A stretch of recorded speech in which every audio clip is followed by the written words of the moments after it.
바울이 계속 고린도후서에서 가르쳐주는 것이 우리는 그리스도의 향기다, 그리스도의 편지다라는 것을 우리가 2장 3장에서 배울 수 있었어요. 위로의 하나님 잊지 마시고요, 우리는 그리스도의 향기라는 거 잊지 말고 편지라는 거 잊지 말아라. 근데 그 편지가 종이에 쓴 것이 아니라 우리의 마음판에다가 기록해 줬다. 그래서 모세가 썼던 돌판에 쓴 거, 종이에 쓴 율법, 이것도 영광이 있었는데 우리가 영으로 쓴 이 생명의 법은 그보다 더 영광스러운 거다. 그래서 이 직분을 위해서 바울이 수고하는 것은 영광스러운 것이다 라고 자랑을 했어요. 그런데 이 영광스러운 복음이 사람들한테 가리워졌기 때문에 바울을 비난하거나 복음을 믿는 사람들을 비난하게 된다는 거예요. 그런데 그 사람들이 눈이 가리워진 것은 망하는 자들에 의해서, 이 악한 사탄의 역사에 의해서 가리워진 거다라는 것을 4장에서 가르쳐 주셨어요. 근데 우리에게는 하나님의 영광을 알 수 있는 빛을 예수님을 통해서 주셨어요. 그래서 우리는 하나님의 영광을 볼 수 있는 영적인 눈이 있어요. 남들은 보지 못하는데 우리는 보는 거죠. 그래서 이 영적인 눈이 있는 사람과 없는 사람은 삶의 자세가 너무나도 다르다는 거예요. 영적인 이 눈이 있는 사람들은 볼 때 사람의 눈으로 보지 않아요. 예수 그리스도에게 있는 하나님의 영광을 알 수 있는 지식의 빛을 우리한테 주셨기 때문에 우리는 그 지식의 빛을 받는 거죠. 그래서 그 지식의 눈으로 세상을 보는 거예요. 그러면은 육신의 눈으로 보는 거는 다른 거죠. 그래서 우리는 이 세상을 육신의 생각과 육신의 눈으로 판단하면서 살아가는 사람들이 아니라는 것을 지난주에 우리가 가르쳐 주셨어요. 그리고 그 보배를 이 질그릇에 담았다. 이 하찮은 이 질그릇에 담았다. 그런데 바울이 이 질그릇에 담는 이 일을 위해서 많은 수고와 헌신으로 일했다는 거예요. 우겨 싸도 우겨 쌈을 당하지 않고, 누가 걸어서 넘어뜨려도 넘어지지 않고, 어떤 상황이 돼도 낙심하지 않아요. 오직 예수 그리스도의 죽음을 짊어졌다, 이렇게 말해요. 십자가를 짊어졌다. 왜? 예수님의 죽음을 짊어지면 예수님과 함께 다시 사는 역사가 있으니까 라는 것을 4장에서 분명하게 가르쳐 주셨어요. 그러니까 우리가 고린도후서 말씀을 잘 깨달으면 고린도 전서의 문제에서 우리가 왜 벗어나야 되는지, 문제라는 것이 결국은 알고 보면은 우리 발목을 잡는 이 육적인 거라는 것을 아주 간단하게 알 수 있어요. 그래서 우리가 고린도 전서 3장에서 너희가 아직 어린애와 같다. 아직 어린애니까 너희들이 싸우고 갈등 빚고 판단하고 정죄하고 그러는 거지, 이렇게 말하는 거예요. 예수 믿으면서 내적 갈등, 외적 갈등을 겪는 것은 아직 어리기 때문에 그렇다. 그러나 성숙해지면 갈등이 점점 줄어드는 거죠. 전혀 없을 수는 없어요. 그러나 갈등의 수가 줄어들고 갈등을 이길 수 있는 강한 능력과 힘을 주시는 것이죠. 그래서 바울도 나는 예수님의 죽음을 짊어지고 일한다. 그래서 사망은 우리 가운데 역사하고 너희 가운데서 생명이 역사되는 거다. 왜냐하면 죽음을 각오하고 복음을 전하니까 듣는 사람들은 살아나잖아요. 치유받고. 근데 이 전하는 사람은 고난이죠. 그런데 이 일이 영광의 직분이기 때문에 자랑스럽다라는 것을 가르쳐 주신 거예요. 그래서 속사람은 어차피 나이 먹고 병 들어가고 후퇴할 수밖에 없지만 속사람은 날로 뭐하다는 거예요? 강해지고 있다라는 것을 고백했어요. 그래서 마지막에 그렇게 기록한 거예요. 이 모든 것이 너희를 위함이다. 사람의 감사로 말미암아 은혜가 더 넘쳐서 하나님께 영광을 돌리게 하는데 목적이 있다. 그래서 우리는 어떤 그 고난 속에서 일을 해도 낙심하지 않는다. 겉사람은 낡아지지만 속사람은 새로워지기 때문이다. 왜냐하면 이 땅에서 잠시 받는 거다, 이렇게 말해요. 이 땅에서 고난당하고 환난당하는 것은 잠깐 있는 일이다. 그 잠깐 있는 그 일이 영원한 영광에 중한 것을 우리에게 이루게 하니까 그렇잖아요. 잠깐 투자해서 평생 먹고 산다. 그러면은 세상에서도 좋아하잖아요. 예를 들어서 여러분들이 뭐 1,000만 원을 투자했는데 평생 뭐 한 달에 100만 원씩 준다. 그러면은 여러분들 투자 안 한 사람 있어요? 그죠? 근데 우리는 이 땅에서 잠깐 머물렀다 가는 나그네 삶인데 여기에 우리가 투자를 했더니 영생토록 영광을 누린다. 그러니까 투자할 만하죠. 그래서 바울은 그 투자를 아까워하지 않는다. 이거는 당연한 거다. 영원한 영광에 중한 것을 이루게 하기 때문에 잠깐 당하는 고난 별로 그렇게 힘들어하지 않는다. 우리가 주목하는 것은 보여지는 이 세상의 일들이 아니라 보이지 않는 영원한 세계를 바라보기 때문이다. 이렇게 이제 지난주에 나눴어요. 그리고 이제 오늘 5장에서 이어지는 얘기예요. 스토리가 이어져요. 주제가 만일 땅에 있는 우리 장막집이 무너지면 이 육체가 허물어져서 죽으면 이 말이거든요. 이 장막이라는 것이 육체를 말하는 거예요. 우리가 이 하나님의 장막이죠. 이 집이 하나님의 장막이에요. 성막, 쉽게 말하면 광야에서 있던 그 성전을 성막, 성전 이렇게 말하잖아요. 우리는 거룩한 천막 이래서 성막 이러는데 그냥 광야에 있기 때문에 장막성전 이렇게 말하는 거예요. 그 장막성전이 무너지면 이 말이거든요. 이 장막성전이 하나님이 거하는 보잘것없는 집이라는 거죠. 광야에 텐트 쳐서 지은 집이 얼마나 화려하겠어요. 그죠?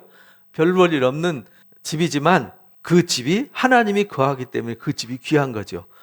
그러니까 이 집이 허물어졌다고 해서 그 안에 계신 주인이 없어지는 것은 아니라는 거예요. 무너지면 하나님께서 지으신 집, 곧 손으로 지은 것이 아니고 하늘에 있는 영원한 집이 우리 집에 있다는 것을 안다. 그래서 예수님이 성막과 장막 그 성전에 들어갈 때 휘장을 찢고 들어가셨다 이렇게 말하잖아요.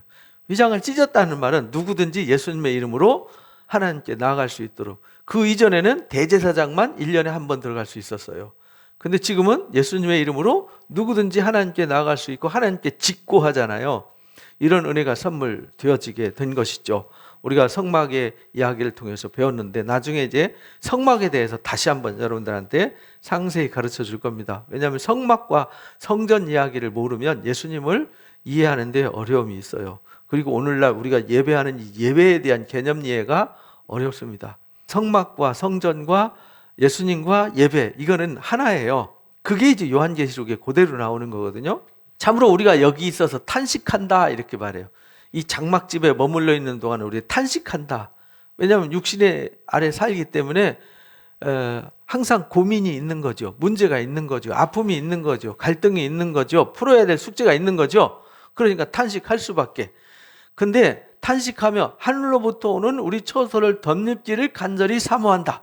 우리가 이 땅에서 수고하면서 고생하면서 사는 목적이 단순히 오늘 밥 세끼 먹고 끝나기 위해서 사는 게 아니라는 거예요. 그러면은 무슨 의미가 있겠어요. 그죠? 아니, 오늘 아침에 뭐 100만 원짜리, 1,500만 원짜리 밥 먹고 죽으나, 꽁보리밥 뭐 1,000원짜리 밥 먹고 죽으나, 그 죽는 데는 아무 의미가 없는 거예요. 가치가 없는 거죠. 그죠? 그러니까 이 땅에서는 얼마나 화려하게 살았느냐는 죽음 앞에서는 아무 의미가 없는 거예요. 헛되고 헛되니 헛되고도 헛되도다라는 솔로몬이 다 먹어보고 다 가져보고 다 누려보고 다 알아보고 다 경험해보니까 바람 잡는 거와 같더라라고 이제 고백을 했잖아요. 그런데 우리의 신앙의 목적은 이 땅에서 탄식하면서 수고하면서 애쓰는 목적은 하늘로부터 오는 우리 처소, 여기 영원한 하늘에 있는 집을 뭐 하기 위해서? 덧입는 데 목적이 있다 이렇게 말해요. 그러니까 우리에게는 소망은 이 땅에 있는 것이 아니라 하늘에 있는 것이죠. 그래서 영적인 눈이 있는 사람들은 이게 보인단 말이에요. 영적인 눈이 없는 사람들은 이게 안 보이고 이해가 되어지질 않아요. 그러니까 진도가 안 나가는 거죠. 그러니까 성숙해지지 않고 변화되지 않는 겁니다. 이게 있으니까 이 세상에 있는 하찮은 일에 매일까요, 안 매일까요? 매일 필요도 없고 하찮은 말과 어떤 하찮은 상황에 매여서 종로로 타지 않습니다. 왜? 이건 어차피 지나갈 거고 이 문제는 어차피 풀릴 거고, 그죠? 그런 긍정의 믿음이 있기 때문에 믿는 자에게 능치 못함이 없다라는 말씀이 그 말씀이거든요. 왜냐하면 우리가 하나님의 영광의 집에 이르러야 되는데 이 과정에 막힐 일은 없어요. 이 세상에 환난이나 기근이나 적신이나 위험이나 칼이나 사망이나 어떤 것도 이걸 막을 수 없다. 이 세상의 정사와 권세, 권력으로도 막을 수 없다. 이렇게 로마서 8장에서 가르쳐 주셨단 말이에요. 하나님의 사랑을 끊을 게 없다. 그러니까 우리는 하늘에 있는 처소를 덧입기 위해서 그것을 사모하면서 사는 거다. 그걸 준비하는 삶을 사는 거다. 이렇게 덧입는 이유는 우리가 벗은 자로 발견되지 않으려고 그런 거다. 그 요한계시록에도 똑같이 말하거든요. 이게 벌거벗은 수치를 드러내는 자는 하나님 앞에 저주받는 자, 심판받는 자라는 거죠. 그러니까 부끄러움을 드러내지 않도록 해라. 이렇게 가르쳐요. 그래서 우리가 그리스도로 옷 입는 거죠. 어린 양의 신부로 단장하기 위해서 세마포 옷을 입게 되는 것이죠. 그리고 흰 옷을 입는 것이죠. 그리고 탄식하는 자들한테 우리 피를 신원하여 주지 않기를 언제까지 하시렵니까? 할 때 흰옷을 주면서 위로하잖아요. 조금만 기다려. 이 땅에 아직도 찾아야 될 양들이 남았어. 인치린 역사 끝날 때까지 기다려야 돼. 그걸 이제 가르쳐 주는 거거든요. 참으로 이 장막에 있는 우리가 짐진 것 같이 탄식하는 것은 이 장막에 있는 이렇게 참으로 이 육신의 몸을 입고 있는 이 땅에 사는 동안에 우리가 짐진 것 같이 탄식하는 것은 벗고자 함이 아니다. 우리가 죽으려고 사는 게 아니다 이 말이죠. 죽고자 하는 게 아니다. 벗는다는 건 죽는 걸 말하잖아요. 죽으려고 사는 게 아니라 오히려 뭐 하려고요? 덧입으려고 하는 거다. 그래서 덧입는 데 목적이 있는 거죠. 죽을 것이 생명에 삼킨 바가 되게 하려 합니다. 이 죽을 몸이 생명에 삼킨 바가 된대요. 그동안에는 사망이 우리를 삼켰는데 이제 우리가 사망에 있던 우리를 생명이 삼킨다 이 말이에요. 그 말은 생명이 우리를 이겨서 우리가 하늘에 있는 하늘의 처소를 덧입기 위해서, 하늘에 있는 장막집을 덧입기 위해서, 새 몸을 입기 위해서 이 말이죠. 덧입기 위해서 우리가 탄식하는데 결국은 그렇게 하면은 생명이 우리를 삼킨다. 그 말은 우리가 사망의 권세를 깨고 생명이 영원히 이르게 한다. 이렇게 이제 은혜를 가르쳐 주시는 거죠. 곧 이것을 우리에게 이루게 하셨다. 이렇게 말해요. 결국은요, 우리가 이 기독교의 신앙의 목적은 궁극적인 것은 여기 있는 거거든요. 그래서 이 땅에 사는 삶이 영원한 삶이 있는 사람들은 다른 거죠. 내일이 있는 사람과 내일이 없는 사람은 삶의 자세가 다르잖아요. 내일이 있는 사람들은 오늘 뭐가 안 돼도 내일이 있잖아요. 근데 오늘뿐이면 끝인 거죠. 그래서 그리스도인들은 이 땅의 삶이 전부가 아니라 영원한 처소를 덧입기 위한 것이 우리 신앙의 삶이다. 이 자세를 잃어버리면 안 됩니다. 바울은 이걸 알기 때문에 예수님의 죽음을 짊어질 수 있었다. 내 속에 사망이 역사해도 두려워하지 않는다. 왜? 이 장막집을 벗을 때에는 벗는 데 목적이 있는 것이 아니라 덧입기 때문에 결국 이것도 두려워하지 않는다. 이렇게 당당하게 말한 거죠. 그래서 이것을 이루게 하시고 보증으로, 담보로, 이 말, 보증이라는 말은 담보를 제공해 주는 거예요. 담보가 누구냐면 예수님이 담보예요. 하나님이 우리한테 그 약속을 이루기 위해서 이 땅에 담보로 제공을 해 주셨는데 그 담보가 누구냐면 예수님의 생명이 담보예요. 이보다 더 큰 담보가 있나요? 그 담보로 우리에게 뭘 주셨어요? 성령을 부어주셨어요. 그래서 성령 받은 사람들은 이 사실을 안다는 거예요. 예수님을 담보로 우리에게 성령을 부어주셨어요. 그래서 우리가 고린도전서 2장에서 배웠잖아요. 신령한 일은 성령 받은 사람들만이 알 수 있다. 육신으로는 알 수 없다. 만약에 이 세상에 지혜자나 변호사들, 그때 당시에 말로 먹고 사는 사람들 있잖아요. 수사학 공부하고 법을 공부해가지고 철학을 공부해가지고 논리적인 자료를 제공해서 남을 설득하고 남의 문제를 해결해 주는 사람들, 이런 최고의 지혜자들이었죠. 그 당시에. 그런 사람들의 지혜, 또 관원의 지혜, 이 말은 성경을 가르치고 성경을 연구하는 전문가들도 이런 말이거든요. 그런 사람도 모른다. 그러니까 하나님의 일은 신학 박사라고 아는 것은 아니라는 겁니다. 성경을 연구하는 신학자라고 해서 하나님을 아는 건 아니에요. 신학자들은 성경의 그 내용과 자료, 배경, 그 당시의 상황 이런 거는 설명해 줄 수 있지만 하나님에 대해서는 설명을 못 해요. 왜? 하나님은 논리로 설명이 불가능하잖아요. 이게 요시야 왕 때가 언제냐? 그때에 어떤 일이 있었느냐? 그거는 역사적인 자료 찾아가지고 그 있는 글을 찾아가지고 학문적으로 논증을 할 수는 있지만 이걸 이제 학자라고 그래요. 학자. 학자는 연구를 통해서 논리적으로 하나님을 설명할 길이 없어요. 그래서 오병이의 기적을 설명 못하는 거예요. 출애굽 기적을 설명 못하는 거죠. 10가지 재앙 설명이 불가능한 거죠. 그거는 진짜 있었던 게 아니다. 그때 사람들은 그렇게 생각을 했기 때문에 그렇게 상상해서 만든 거다. 이렇게밖에 설명 못해요. 그 신학자들은 그렇게 설명을 해요. 그렇다는 거지 실제 그런 건 아니다.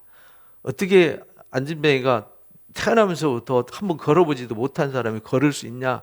그렇다는 거지. 그렇게 예수님은 사람을 치유하러 왔다는 거지 진짜 그렇다는 건 아니다. 이렇게 가르쳐요. 왜냐하면 지식적으로 학문적으로 설명이 안 되잖아요. 왜냐하면 그 사람들이 영적인 눈이 없어서 그래요. 근데 영적인 눈이 열린 사람들이 있어요.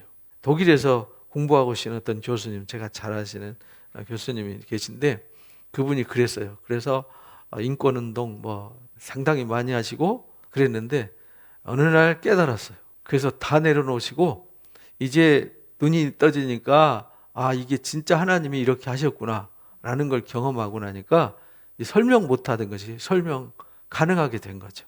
그래서 영적인 눈이 있는 사람과 없는 사람은 이렇게 차이가 있는 거예요. 그러니까 여러분들도 영적인 눈이 열려지시기 바랍니다. 누가 영적인 눈이 열려지냐? 성령 받은 사람. 그러므로 우리가 항상 담대해서 몸으로 있을 때에는 주와 따로 있는 줄 안다. 우리가 항상 담대한데 우리가 몸에 이 장막 몸에 갇혀 있을 때는 이 몸에 갇혀 있기 때문에 주님과 따로 있다. 그러니까 우리가 완성된 새 처소인 하늘에 있는 장막을 덧입는 그 상황과는 따로 떨어져 있다. 이런 말이죠. 아직 우리가 새로운 몸을 입은 건 아니잖아요. 약속을 받아서 우리 안에 생명이 있는 거지. 하나님의 생명이 우리 안에 있기 때문에 우린 죽어도 다시 살고 살아있으면 영원히 죽지 않는 이런 소망이 있는 거죠. 그런데 우리는 아직 이렇게 분리되어 있다. 그래서 완성되진 않았다. 따로 있는 줄을 안다. 이는 우리가 믿음으로 행하고 보는 것으로 행하지 않는다. 그래서 하나님 나라의 일은 보여지는 일이 아니라 보여지지 않는 일인데 우리가 그것을 어떻게 알고 따라가느냐? 믿음으로 이렇게 말해요. 우리가 그 약속과 소망을 예수님이 이 땅에 오셨고 다시 가신 그곳 어딘지 눈으로 보여지지 않잖아요. 이 공중이 아니란 말이죠. 스카이가 아니란 말이죠.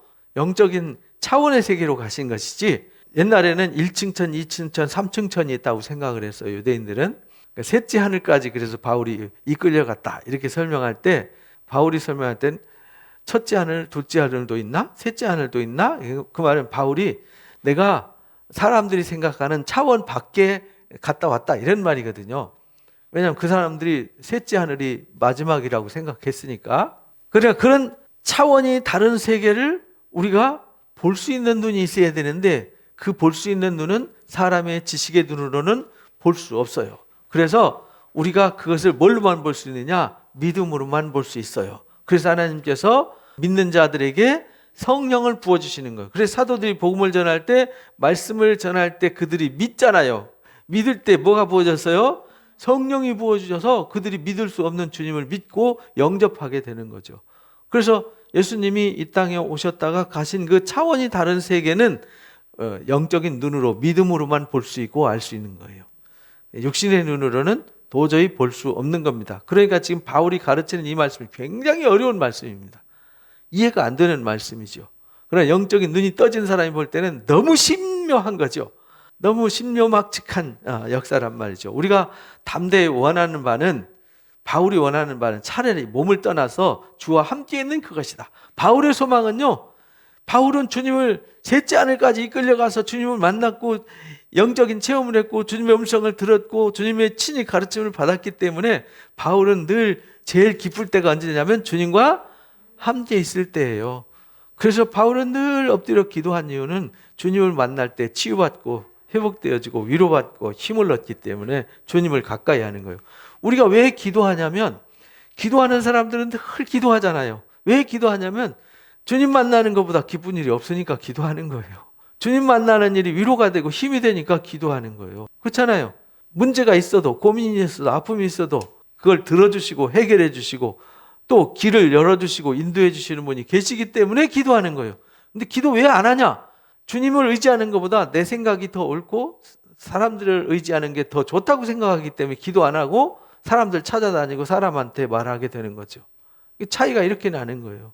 그래서 바울은 주님을 만난 게 너무 기뻤어요. 그래서 본인은 그 당시에 이 복음을 전할 때 당시가 50 후반이었기 때문에 상태가 상당히 안 좋았죠. 굉장히 고생을 많이 했기 때문에 바울이 몸이 성한 곳이 없었어요. 그래서 누가라고 하는 의사가 늘 수행하고 다녔어요. 동행하고 다니면서 바울의 병을 치료해주고 도와주고 이렇게 했단 말이죠. 근데 너무 고통스러우니까 차라리 죽어서 주님 앞에 얼른 갔으면 좋겠어요.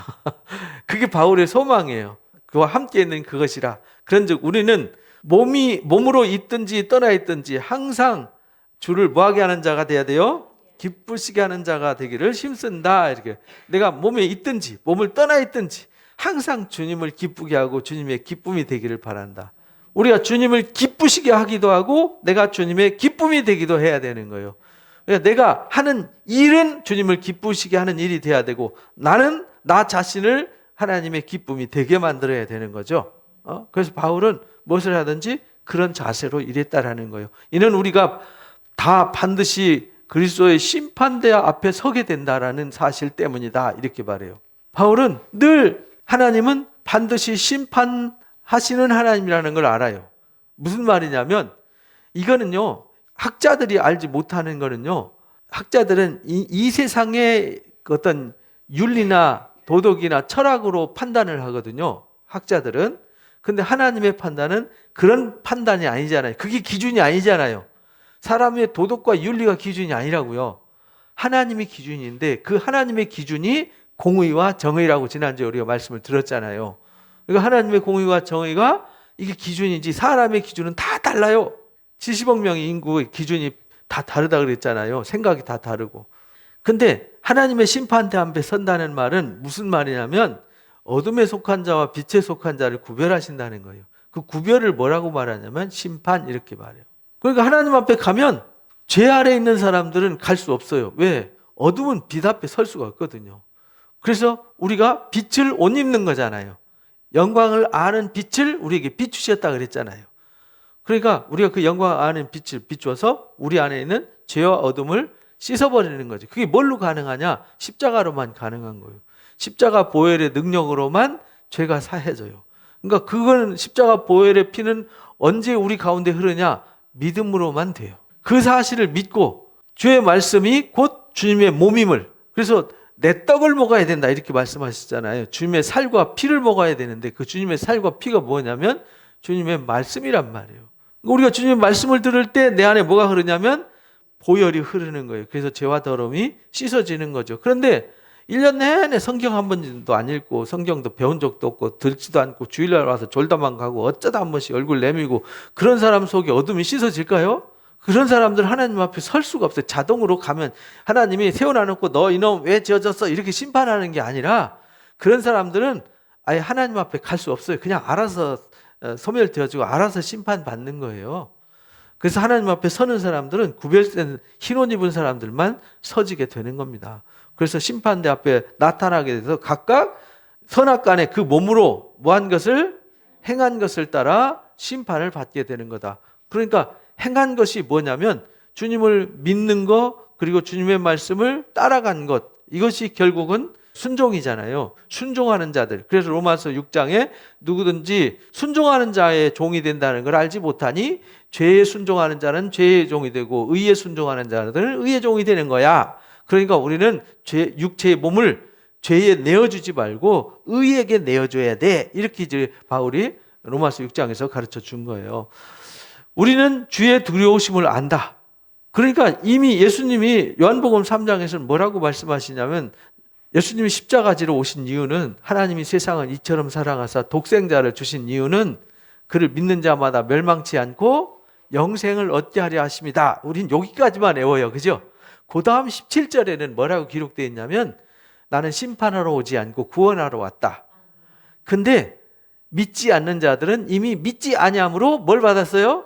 심판 받았다. 이렇게 정의를 해서 거기까지 암기를 해야 되는데 3장 16절만 암기하니까 이제 문제가 되는 거예요. 목적이 구원인데 심판이 목적이 아닌데 안 믿으면 이미 심판. 그 말은 예수님이 오신 것은 구원하러 오셨으니까 믿는 사람만 구원받으니까 나머지는 이미 심판 아래에 있는 거잖아요. 그러니까 이미 심판 받은 거나 똑같은 것이 된다 이 말이에요. 어렵게 생각할 거 없어요. 예수님이 이 죄와 사망 아래에 있는 우리를 구원하러 오셨잖아요. 예수님 안 오시면 온 인류가 다 뭘 받아요? 심판 아래에 있는 거죠. 그죠? 심판 아래에 있으니까 오셔서 예수 믿는 사람만 구원받는 건 너무나도 당연한 거예요. 안 믿는 사람은 안 믿어서 왜 이 사람만 구원합니까? 내가 너희를 구원하러 왔는데 너희들이 나의 손을 안 잡았잖아. 내가 내민 손을 네가 안 잡았잖아. 그렇잖아요. 주님이 구원하려고 했죠. 구원하기를 원하셨죠. 근데 그들이 그 구원을 거부를 한 거죠. 그래서 주의 두려우심을 안다. 사람들을 그래서 권면한다. 바울이 그 두려움, 이 구원과 심판에 대해서 바울은 너무 잘 알기 때문에 어떤 핍박에도 어떤 환난에도 굴하지 않고 사람들이 그렇게 비난하고 조롱해도 그 사람이 불쌍해서 긍휼히 여겨져서 그 사람에게 또 구원하고 또 구원하는 거죠. 우리 사람들은 말하다가 뭘 도와주다가 배신 때리면 돌아서잖아요. 에이, 머리 검은 짐승은 거두는 게 아니었어. 이러고 우린 돌아서잖아요. 그런데 하나님은 수천 년 동안 배신하고 또 배신하고 돌아서고 또 해도 또 그를 위해서 일하시고 그를 위해서 일하시고 그를 사랑하시고 또 사랑하시고 긍휼히 여기시고 불쌍히 여기시고 이게 하나님의 사랑이라는 겁니다. 그래서 하나님은 사랑이시다 이렇게 말하는 거예요.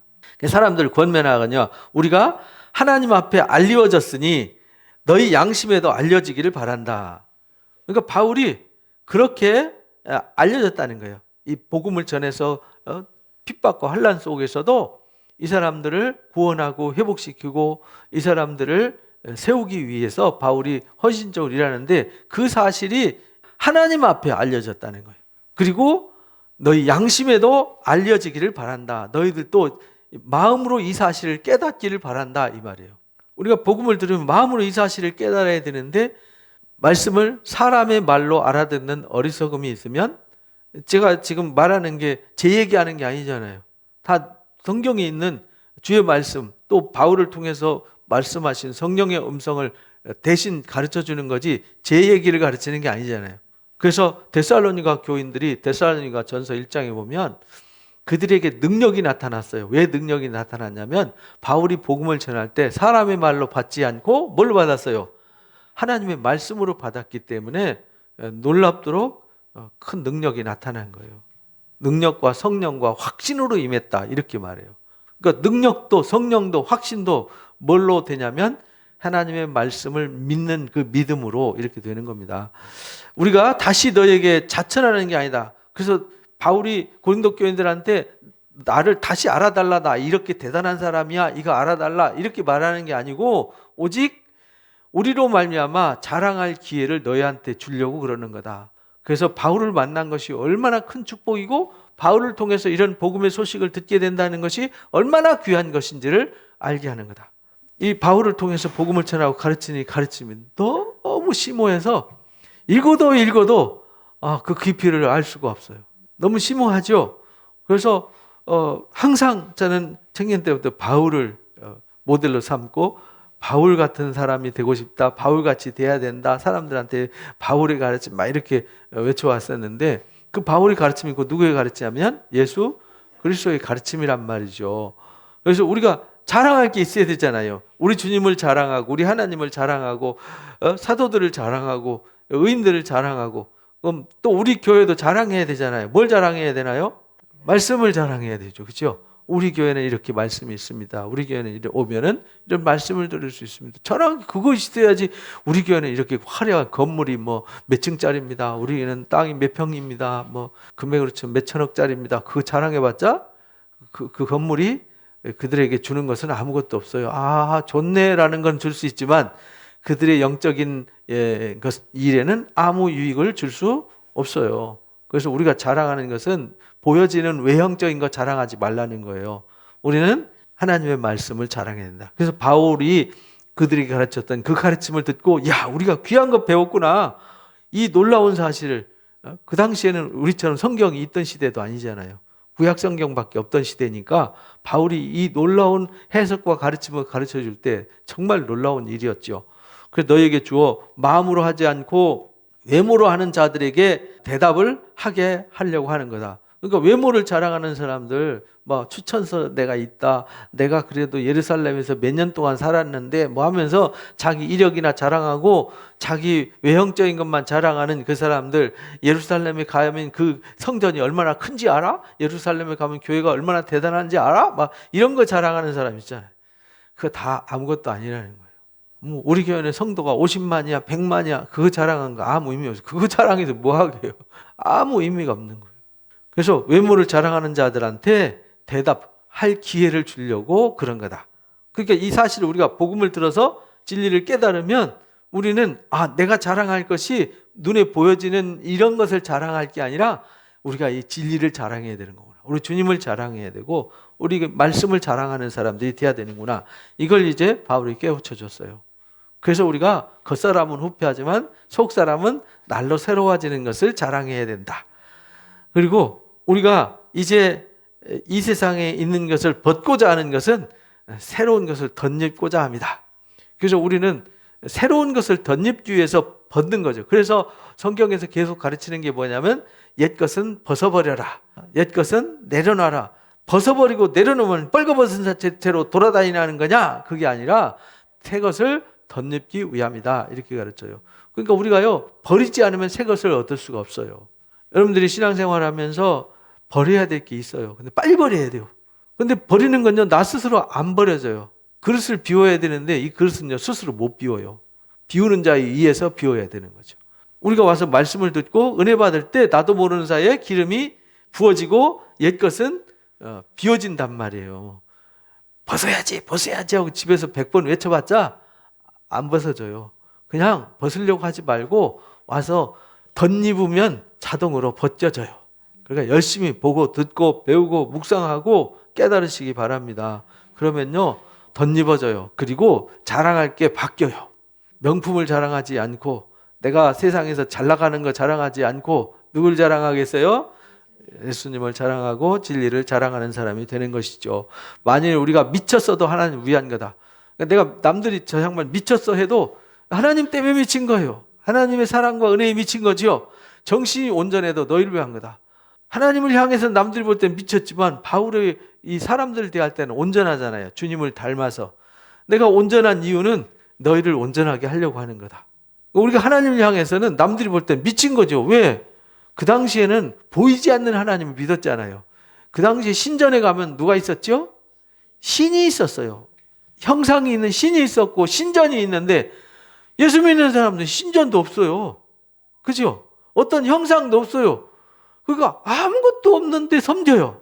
근데 그들은 신전도 없어요. 예루살렘에 있던 성전도 이제 이 당시에는 있었지만 50년 되니까 있었죠. 70년에 성전이 파괴돼서 없어졌으니까 예루살렘 성전에 가도 성전 안에 알렉산더 대왕이 와가지고 또 이방 왕들이 그 땅을 정복하고 늘 놀랬던 게 뭐냐면 그 안에 들어가면 그 여호와 하나님이라는 신은 어떻게 생겼을까 궁금했는데 가보면 신이 없어요. 아무것도 없어요. 그러니까 남들 볼 때는 미친 거였죠. 형상도 없죠. 신전도 없죠. 근데 하나님을 섬긴단 말이에요. 자기들은 신전이 있고 눈에 보이는 신이 있고 집에다가 다들 주상 세워놔놓고 신의 모양을 갖다 세워놔놓고 그 앞에서 절하고 기도하는데 그리스도의 사랑은 우리를 강권하시는도다. 그러니까 결국은요, 미치게만 하나님을 향해서 미친 이유는요, 그리고 다른 사람들을 온전하게 세우기 위해서 온전한 사람이 된 이유는요, 그리스도의 사랑이 뭐하기 때문이라고요? 강권하기 때문이다. 나를 그렇게 만든 것은 그리스도의 사랑이 그렇게 만든 거지 내 노력이 그렇게 한 게 아니에요. 그러니까 교회는요, 막 노력하는 것이 아니에요. 은혜 받는 것이지. 은혜 받으면 누가 일하세요? 하나님이 일하세요. 하나님이 성령으로 그 일이 되게 하세요. 그러니까 교회가 인위적으로 막 키우고 만들고 세우려고 발버둥을 치다 보니까 스트레스를 받죠. 며칠 전에도 유튜브에서 개척교회 뭐 어쩌고 저쩌고 세미나를 하더라고요. 보니까 이렇게 말하시는 분들이 너무 고통스럽고 힘들고 뭐 우울증이 와가지고 뭐 멘붕이 와가지고 이런 얘기를 많이 하시더라고요. 아, 그럴 수도 있겠다. 육신의 생각으로 하면. 정말 하나님 살아계신 믿고 온전히 믿고 가면 사실 우울증 올 필요가 없는 거죠. 하나님이 안 보내주시면 그냥 혼자 기도하면 되지. 가족들하고. 또 한 사람 보내주시면 한 사람 보내주셨으니 감사합니다. 열심히 하면 되는 거지. 안 보내주신 거 어찌할 거예요. 안 보내주시면 그냥 이 사람만 데리고 하라나 보다. 혼자 신앙하다. 그냥 혼자 사역하고 봉사하라나 보다. 그런 마음을 가지면 되잖아요. 우리가 그런 마음을 가져야 돼요. 그러니까 여러분도 가정에서 막 억지로 막 가족들을 흔들고 어떻게 하려고 하지 마세요. 그건 내가 해서 될 일이 아니에요. 내가 할 일이 아니고 하나님이 개입하셔야 되는 일들이에요. 그러니까 여러분들은 평안하시기 바랍니다. 자유하시기 바랍니다. 즐겁게 일하시기 바랍니다. 그냥 감동되는 대로 사세요. 마음에 감동되는 대로 주신 은혜를 따라 사는 거예요. 근데 하나님 은혜가 감동되면요, 뭔가 하고 싶어서 견딜 수가 없어요. 안 하면 안 되게 만드신다니까요. 근데 하면 할수록 즐겁게 만드세요. 그렇잖아요. 안 하면 안 되도록 해가지고 나를 괴롭히면은 야, 이거 괴롭다. 괜히 하나님 앞에 사로잡혀서 죽을 것 같다. 이럴 텐데 그게 아니라 하면 할수록 바울처럼 기쁨을 이기지 못하는 거예요. 감사한 거죠. 그래서 더 하게 되는 거예요. 그래서 하나님이 더 큰 능력을 주시고 더 큰 것을 주시게 되는 것이죠. 그 그리스도의 사랑이 강권해서 그렇게 되는 거예요. 우리가 생각하건대 생각해봐라. 한 사람이 모든 사람을 대신해서 죽었어요. 그죠? 이게 그리스도의 사랑이잖아요. 예수님이 모두를 위해서 죽었어요. 그래서 모든 사람이 죽은 거다. 이게 그리스도의 사랑이란 말이에요. 이 사랑이 우리를 그렇게 만들었다. 지금 우리가 복음을 믿고 우리가 우상을 섬기던 우리나라가 이렇게 복음을 듣고 우리가 이렇게 예배하고 말씀 듣게 된 것은 그리스도의 사랑이 강권해서 된 거지. 누가 그렇게 하자라고 연구하고 계획 세워서 된 게 아니잖아요. 하나님의 사랑이 강권해서 누구든지 믿으면 다 살아나고 구원받고 옛 것을 벗어버리고 새 것을 덧입도록 그리스도의 사랑이 그렇게 만드셨어요. 그가 모든 사람을 위해 대신 죽으신 이유는 살아있는 자들로 하여금 다시는 그들 자신을 위해 살지 않고 이렇게 말해요. 자신을 위해서 산다는 말은 자신의 이기심과 혈기와 정욕과 육신의 생각을 쫓아 살지 않고 육적인 눈으로만 사는 게 아니고 이 말이죠. 떡으로만 사는 게 아니고 오직 그를 대신하여 죽었다가 다시 살아나신 예수님을 위해서 살게 하려고 그렇게 한 거다. 우리가 예수님을 위해서 산다는 말이 무슨 말인가요? 여러분들은 어떻게 예수님을 위해서 사나요? 죽어야 돼요. 또 예수님을 위해서 살아야 돼요. 어떻게 예수님을 위해서 사나요?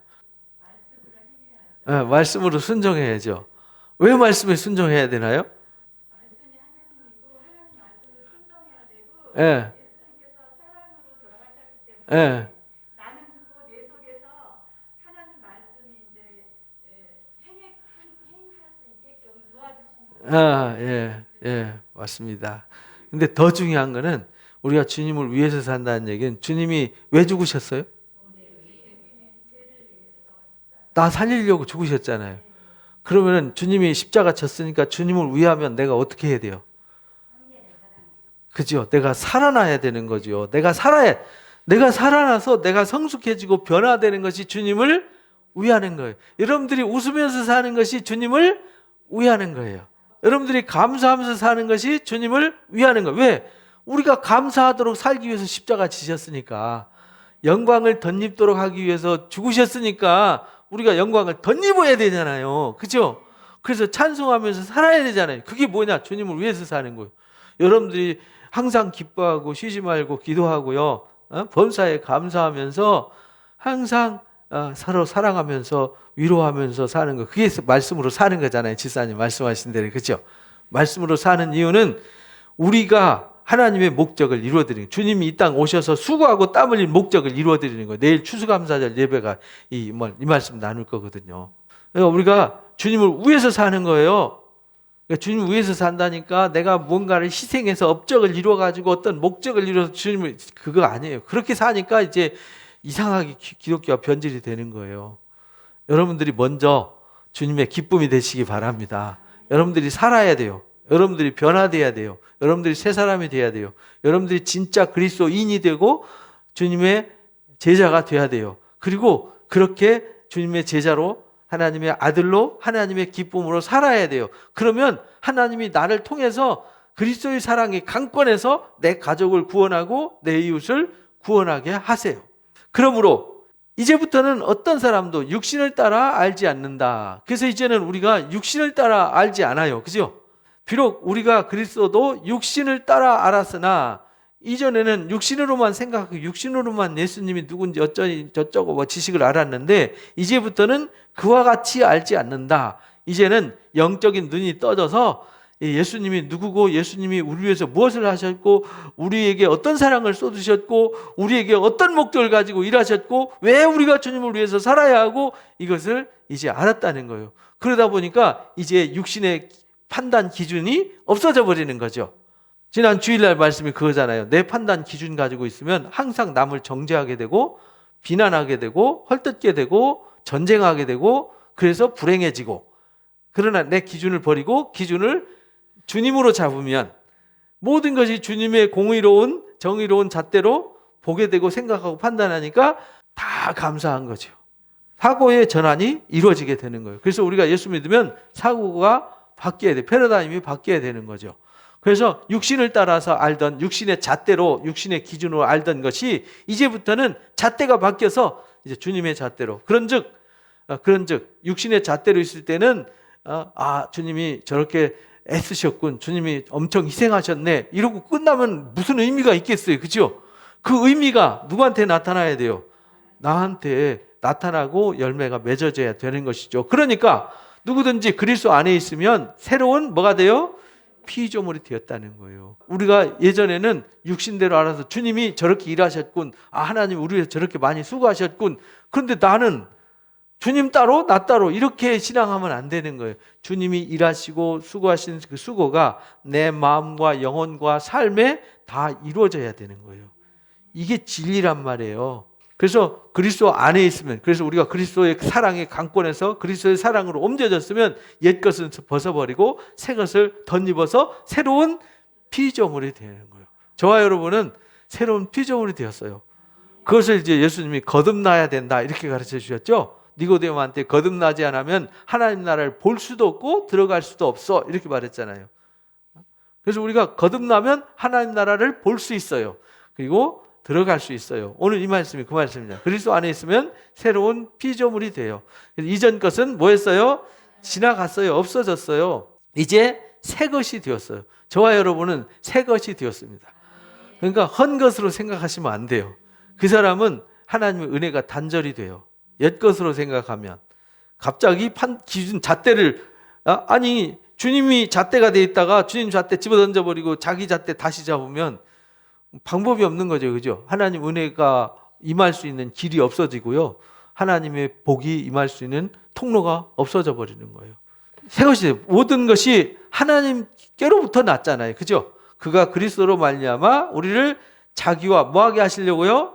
하나님께서 모든 일을 하시는데 하나님의 목적은 하나예요. 하나님과 화목해지는 거죠. 그거를 요한복음 15장에서는 접붙여진다 이렇게 말했죠. 가지가 접붙여져야 돼요. 그래서 나무와 가지가 하나가 되는 거잖아요. 하나님이 이 땅에 예수님을 보내주신 목적은 하나님과 화목하게 하려고 한다. 그동안은 화목하지 않고 원수가 된 거죠. 원수 되었다는 말은 우리가 어둠이 되었다는 거예요. 어둠. 하나님 빛이고 우리는 어둠에 있고 사망의 종로를 타고 있으니까 우상을 섬기고 불의를 쫓아 살고 탐욕을 쫓아서 어둠으로 살기 때문에 하나님과 원수됐는데 예수님이 오셔서 값을 지불하고 하나님과 화목하게 해서 하나님 하나가 되겠다. 그것이 예수님으로 말미암아 되었다. 그러니까 우리는 이 모든 일이 그리스도 안에서만 이루어진다. 그래서 예수 그리스도가 죽음으로 모든 사람이 죽고 예수를 믿으면 모든 사람이 살게 되는 거다. 그래서 우리에게도 화목하게 하는 직분을 주셨다. 그래서 교회는 뭐 하는 것이에요? 화목하게 하는 곳이에요. 그런데 화목해야 될 교회가 화목하지 못하면 거기에는 십자가가 없는 거죠. 화목해야 될 가정이 화목하지 못하면 거기에 주님이 안 계신 거죠. 그죠? 하나님이 없는 집, 하나님이 없는 신앙, 십자가 없고 그리스도가 없는 신앙은 아무것도 아닌 거죠. 그래서 요한일서에 예수님이 없는 자에겐 생명이 없고 예수님이 있는 자에겐 생명이 있다 이렇게 말씀하신 거예요. 그 무슨 말인지 이해가 되죠? 요한일서 5장 한번 읽어보시기 바랍니다. 곧 하나님께서 그리스도 안에 계시다. 하나님이 어디 안에 계신다고요? 예수님 안에. 그러니까 우리가 예수님 안에 있으면 누가 함께 하는 거예요? 하나님 안에. 그리스도가 예수님 안에. 내가 예수님 안에. 예수님이 내 안에. 하나님이 내 안에. 내가 하나님 안에. 그 말이잖아요. 그죠? 그리스도 안에 계셔서 세상을 자기와 뭐하게 하셨어요? 화목하게 하셨다. 그러니까 예수님을 통해서 예수님으로 말미암아 화목하게 하셨어요. 그러니까 우리도 예수님으로 말미암아 이제 우리 가족이 서로 화목하고 우리 성도 간에 화목해야 돼요. 다 부족하죠. 서로 안 맞는 게 있죠. 그러나 안 맞는 그것에 대해서 내가 십자가에 못 박혀 죽는 거죠. 내 잣대를 내려놓는 거죠. 왜? 주님은 모든 사람의 기준이 다 다르지만 모든 사람을 다 사랑하셔서 그들을 불러가지고 그리스도의 잣대로 똑같이 만들었잖아요. 그들의 죄를 우리에게 돌리지 않았다. 그러니까 우리는 남의 허물을 남에게 돌리지 말고 다 예수님은 그 허물을 우리한테 돌리지 않고 화목하게 하는 말씀을 우리에게 부탁하셨다. 우리는 남 탓하고 핑계하고 원망하고 따지지 마시고 그럴수록 더 많이 기도해주고 서로를 위해서 서로 더 많이 배려해주고 존중해주고. 그래서 우리가 그리스도인들이 화목하게 하려면 뭘 잘해야 되냐면요, 말을 잘해야 돼요. 말 조심해야 돼요. 그리스도인들은 말을 잘해야 되는데 말 잘못하면 화목을 한순간에 깨먹어요. 우리가 이 유교적 사고 구조가 있기 때문에 우리는 계층적 구조를 가지고 있거든요. 내가 남보다 우월하다고 생각하면 남을 하대하는 경향이 있어요. 원래 양반은 꼬마가 양반이어도 머리 허연 그 종 할아버지한테 이리 오너라 이놈아 저놈아 이렇게 종놈아 막 이렇게 말했잖아요. 옛날엔 그랬어요. 제가 어렸을 때 그걸 봤거든요. 아, 양반이 그렇지 대단한가 보다. 허리도 안 굽히고 여기 양반 비 올 때 뛰어도 안 돼요. 어디 종놈들처럼 뛰어다니라 뭐 종놈들이나 뛰어다니는 거였어요. 그리고요, 백정은 천박하기 때문에 뒤꿈치 들고 다녀야 됐어요. 고개도 숙이고 어깨도 움츠리고 뒤꿈치 들고요 정정정정정 걸어 다녔어요. 상투도 못 들었어요. 그러니 양반 꼬마가 그 백정을 보면 뭐라 그랬어요? 이런 짐승 같은 놈 이렇게 말할 거 아니에요. 근데 그 백정을 하나님이 너도 내 아들이야 라고 말씀하셨어요. 양반 왕족도 너도 내 아들이야. 똑같은 내 아들이야. 너는 형제야. 이렇게 말했어요. 그게 이제 오네시모 얘기거든요. 나중에 이제 오네시모 말씀도 드릴 텐데, 오네시모가 빌레몬의 종이었단 말이에요. 자유를 갈망해서 돈 들고 튀었는데 바울 만나가지고 회개하잖아요. 그래서 돌려보내는 거예요, 빌레몬한테. 그 빌레몬한테 야, 오네시모 너한테 옛날에는 무익한 사람이었지만 나한테 유익한 사람이야. 그를 네가 형제로 맞이해야 돼. 나 영접하듯이 영접해야 돼. 그 당시에 노예를 주인이 그렇게 영접한다는 거 불가능한 일이었거든요. 그건 그리스도의 사랑으로만 가능한 일이죠. 그러니까 오늘날 우리도 그런 의식 구조가 남아 있어서 뭐 대기업 회장이 되면 갑질하고 뭐 사회 무슨 뭐 장관 되고 뭐 무슨 국회의원 되면 갑질하고 이런 싸가지 없는 일을 하는 이유는 그 속에 아직도 더러운 정서가 남아 있어서 그래요. 사람 위에 사람이 없어요. 높고 낮음이 어디 있습니까? 우리 그리스도 안에서는 있을 수 없는 일이죠. 그런 싸가지를 우리가 배우면 안 돼요. 그런 싸가지 배우지 말고 우리는 서로 존중해 줘야 돼요. 서로 높여 줘야 돼요. 그래서 아이들을 대할 때도 막 반말하고 하대하고 막 지시하고 명령하고 이런 언어 쓰지 말고 권유하는 언어이죠. 바울도 그랬잖아요. 내가 너희를 권한다 이렇게 말했지 내가 명령하노니 이렇게 말 안 했잖아요. 그렇죠? 어떤 때로 주님의 명령을 힘입어서 내가 너희한테 명한다 이렇게도 말하지만 그건 하나님의 명령이잖아요. 하나님만이 명령할 수 있어요. 우리는 권유. 이렇게 해주면 안 될까요? 이렇게 도와주시면 어떨까요? 이렇게 이제 우리는 권유하는 언어를 써야 돼요. 그래서 그래야 뭐 할 수 있어요? 그래야 말씀도 능력이 있어요. 말씀도 아름답게 써야 능력이 나타나지 막 거칠게 쓰면요 능력이 아니라 꼴사납게 되는데 거기 능력이 나타나겠어요? 그죠? 그러므로 우리가 그리스도를 대신해서 사신이 되었다. 바울은 예수님의 대사가 되어가지고요 하나님이 우리를 통하여 너희를 권면하신 것 같이 그리스도를 대신하여 간청한다 이랬잖아요. 간청한다. 우리 이렇게 간청하는 사람 되시기 바랍니다. 내가 말할 땐 주님을 대신해서 말하는, 내가 함부로 말하면 주님이 함부로 말하는 게 되는 거잖아요.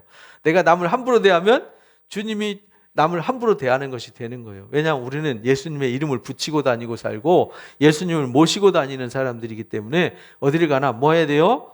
화목하게 하는 사람들이 되어야 된다. 우리에게 화목하게 하는 직분을 주셨어요. 그러니까 내가 권사냐 장로냐 목사냐가 중요한 게 아니고요. 준 목적이 뭐냐면 화목하게 하라고 주신 거예요. 이거 화목하게 하지 못하는 직분은 그거 차라리 안 받는 것만 못한 것이 되는 것이죠. 그리스도를 대신하여 간청하노니 너희는 하나님과 화목하라. 하나님과 화목하려면 어떻게 해야 되냐면 예수 그리스도를 보냈으니까 예수 그리스도를 영접해야 되고 예수 그리스도의 말씀을 따라야 되고 예수 그리스도의 말씀을 따라서 옛사람은 벗어버리고 새 옷을 입어야 되는 것이죠. 그래서 새로운 인격과 성품으로 변화되어져서 새로운 피조물이 돼야 되는 거죠. 그리스도 안에 있으면 그래서 새로운 피조물이 되는 거죠. 그래서 예수님처럼 화목하기 위해서 오셨으니까 우리도 이 땅을 살면서 화목하게 하는 삶을 살아야 돼요. 서로가 화목하고 이웃과 화목하고 또 불신자들을 하나님과 화목하게 하는 일을 해야 되는 거죠. 하나님이 죄를 알지도 못하신 일을 예수님이죠. 예수님을 우리를 대신하여 죄로 삼으신 이유는 우리로 하여금 그 안에서 하나님의 뭐가 되게 하려고요? 의가 되려고 한 거다. 하나님의 목적을 이루기 위함이다. 하나님의 의가 된다는 말은 우리가 의롭게 되게 하기 위한 목적으로 예수님이 십자가 지신 거다. 그 의가 곧 뭐냐? 화목함이다. 이런 말이에요. 우리가 이 시간 하나님의 의를 드러내는 사람 되도록 오늘 들은 말씀을 가슴에 새기고 합심해서 기도하는 시간 갖겠습니다. 감사합니다. 하나님 아버지, 귀한 말씀으로 영적인 깨달음과 은혜 주시니 감사합니다. 우리는 그리스도 안에서 새로운 피조물이 되었는데 우리가 그 사실을 잃어버릴 때가 많습니다. 하나님께서 우리를 어떻게 사랑하셨는지 그 사랑도 잊지 않아야 되겠습니다. 우리의 눈이 열려야 되겠습니다. 육신의 생각과 잣대로는 도무지 하나님을 알 수도 없고 하나님의 뜻을 깨달을 수도 없습니다. 하나님 아버지여, 이 시간 우리에게 영적인 깨달음과 은혜를 베풀어 주시어서 하나님의 선한 역사를 가슴에 품을 수 있도록 은혜를 더하여 주시기를 간절히 기도합니다. 하나님 아버지, 이제 우리가 육신의 눈을 하나님 떠서 영적인 눈이 열려지게 해 주옵소서. 이제 육신의 생각으로 판단하고 생각하지 아니하고 이제 새로운 피조물이 되었사오니 이 주님이 나의 삶의 표준이 되어지고 기준이 되어지고 주님이 나의 삶의 모든 것이 될 수 있도록 도와주시기를 기도합니다. 주님이 우리에게 이 땅에 오셔서 화목의 사명을 감당하셔서 우리가 하나님의 의가 되게 하셨고 하나님의 영광에 이르게 하셨습니다. 그 은혜의 영광에 우리가 이르는 자가 될 수 있도록 우리를 놀랍도록 변화시켜 주시기를 원합니다. 새로운 피조물로 세워주시기를 원합니다. 다듬어 주시기를 원합니다. 그래서 우리가 어디를 가든지 거침이 되는 자가 되지 않고 화목하게 하는 자가 되게 해주시기를 원합니다. 하나님의 영광과 의를 드러내는 자가 될 수 있도록 성령으로 깨달음과 은혜를 더하여 주시기를 간절히 기도합니다. 그래서 내가 그리스도의 형상을 닮아가고 날마다 속사람은 새로워져서 하나님의 능력이 역사하고 하나님의 의가 나타나는 성령이 그릇되어져서 가정을 화목하게 하고 교회를 화목하게 하고 또 세상에 나가 하나님을 알지 못하는 사람들에게 화목의 복음을 전해서 항상 하나님의 선한 뜻을 이 땅에 이루어가는 성령의 사람으로 쓰여지고 세워지도록 인도하시고 간섭해 주옵소서. 오늘도 주께서 함께 하시고 은혜로 간섭해 주셔서 영적인 깊은 깨달음을 얻고 그 능력, 그 권세, 그 축복의 감동으로 살아가도록 인도하시고 간섭하여 주옵소서. 주님, 우리 사랑하는 성도를 다시 한번 붙들어 주셔서 주님이 주신 자유와 주님이 주신 평안, 주님이 주신 기쁨, 주님이 주신 영광, 주님이 주신 찬송을 가슴에 품고 선한 꿈을 가지고 살아가도록 인도해 주옵소서. 예수님의 이름으로 기도합니다.